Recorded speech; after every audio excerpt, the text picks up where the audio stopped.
ทุกท่านสบายดีทุกท่านสบายดีพ่อแม่พี่น้องยินดีต้อนรับซ่องเบาเส้นเมืองสระน้อยคือเก่าพี่น้องเอ้ยอ่าหายไป2-3 วันพี่น้องเอ้ยเขาไม่ได้มาเบียกนะก็มาเมื่อนี้เนาะขอโทษขออภัยนำทุกท่านผู้ที่รอติดตาม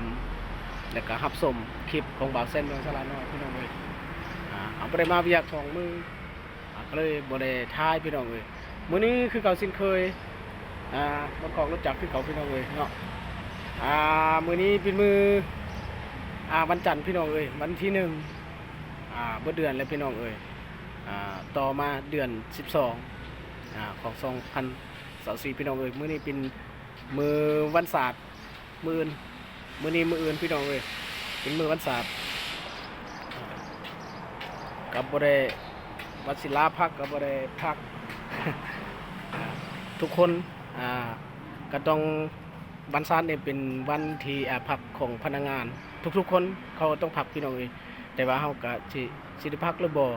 ก็ยังบ่ฮู้พี่น้องเอ้ยเนาะยังบ่ทันได้เขียนลาพักคันพักกับพักเทศ1-2 เทศผู้ใดเนาะวันนี้คือเก่าสิ้นเคยพี่น้องเอ้ยบนอยู่ที่บ้านนาคำเมืองสิกุตะบองนครหลวงจันทร์อยู่บ้านนาคำเขตสังเกียงคือเก่าบอนหุ่งเฮมเสื่องสางคือเก่าสิ้นเคยพี่น้องเอ้ยบอนกองรถจักรหายไป2-3 มื้อพี่น้องเอ้ย2 วันเราบ่ได้มาเวียกก็เลยบ่ได้ถ่ายคลิปพี่น้องเอ้ยเนาะตอนนี้8 โมง 9 โมงปลายเลยพี่น้องเอ้ยเนาะมื้อนี้เป็นมื้อวันที่1พี่น้องเอ้ยสุขสันต์วันดีวันที่1ของวันจันทร์เนาะเวลา9 โมงไปน้อยนึงพี่น้องเอ้ยตอนนี้มายิ้มยามให้ท่านผู้ชมเบิ่งพี่น้องเอ้ยอัปเดตคือเก่าสิ้นเคยเนาะอันนี้ก็รถจักรหลายคันคือเก่าพี่น้องเอ้ยเนาะทีนี้หอดจอดไปหอดพุ่น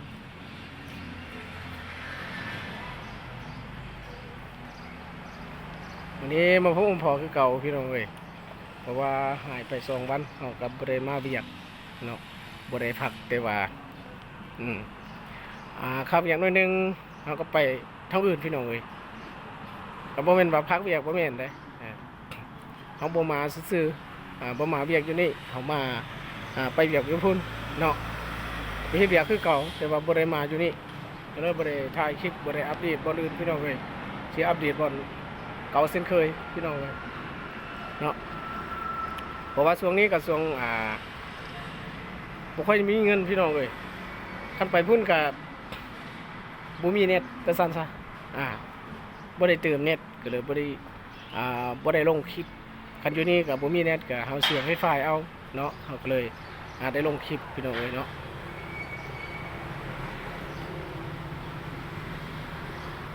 เวลา9 โมง30 ปลายนาทีแล้วพี่น้องเลยตอนนี้ก็แล้วกินข้าวกินน้ำแล้วเนาะซุ้มแซวกินข้าวน้ำกันมื้อนี้กับหมู่คู่2-3 คนพี่น้องเลยซื้อของกินออกเงินซอยกันซื้อข้าวซื้อน้ำกินกินแล้วเรียบร้อยแล้วเนาะกินเป็นที่เรียบร้อยแล้วพี่น้องเลยกินแล้วเราก็เปิดคลิปรอเนาะกินแล้ววังนึงนี่มื้อนี้รถใหญ่กับบ่หลายปานใดพี่น้องเอ้ยแต่ว่ารถจักรก็หลายคนรถพนักงานแล้วก็รถลูกค้านำเนาะก็ขอโทษขออภัยพี่น้องเอ้ยคอแหบหน่อยนึงโอ้ยเป็นบัดเป็นหนาเป็นบัดเป็นไข้พี่น้องเอ้ยยามหนาวนี่เสียงกายสิแหบหน่อยนึงพี่น้องเอ้ยที่เนี่ยบ่ดีแล้วก็เสียงบ่แจงเสียงแหบก็ขอโทษขออภัยนำทุกท่านผู้ที่รับชมรับเบิ่งรับฟังเนาะสำหรับที่นี้กับเบาเส้นเรื่องตลาดน้อยกับศิลาไปแล้วพี่น้องเอ๋ยเนาะศิลาทุกท่านไปแล้วกับสิประมาณนี้พี่น้องเอ๋ยอัปเดตให้ท่านผู้ชมเบิ่งตอนเช้าเนาะเพราะว่ามื้อนี้เฮามาเบียกเบาเส้นเมืองเบาลายใหญ่ห่างกับสิว่าขอน้ำใส่ให้พี่น้องและก็ให้ทุกท่านจงอยู่ดีมีแรงมื้อเป็นมื้อวันจันทร์ของเดือนวันที่1พี่น้องเอ๋ย เดือน12 2025คือเก่าเช่นเคยพี่น้องเอ้ยสำหรับคลิปนี้บ้านเส้นเมืองสาระน้อยกับศิลาไปแล้วคลิปหน้าพอกันใหม่คลิปนี้สบายดี